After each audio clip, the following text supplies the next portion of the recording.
The village of Ravenwood was old. Ancient trees twisted around stone houses. Their branches scraped against windows, sounding like claws.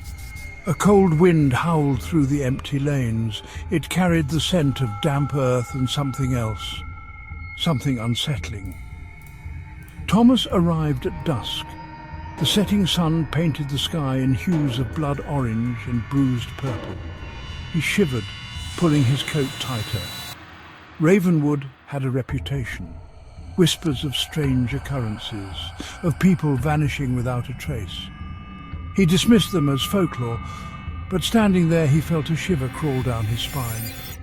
He was here to research his family history.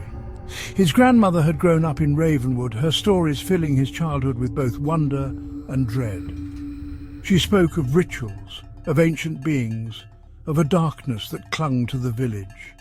He had never taken her seriously until now. The village elder, a stooped figure with eyes that held centuries of secrets, welcomed Thomas with a hesitant nod. His voice, raspy with age, spoke of a troubled past. "Ravenwood," he croaked, "is not a place for the faint of heart." He recounted tales of a time when the village thrived, but greed took root. The villagers, blinded by their desires, turned to dark practices. They made pacts with entities beyond human comprehension. Prosperity came at a terrible cost. Lives were lost. Souls were forfeit. The village elder's words echoed in Thomas's ears as he walked the narrow lanes. Each shadow seemed to writhe, every creak of wood a whisper of warning. The villagers he passed avoided his gaze. Their eyes were filled with a strange mixture of fear and resignation. Night fell, blanketing Ravenwood in an oppressive silence. Thomas sat alone in his room at the inn, the only sound, the ticking of an ancient grandfather clock. He tried to focus on his research, but a growing unease gnawed at him.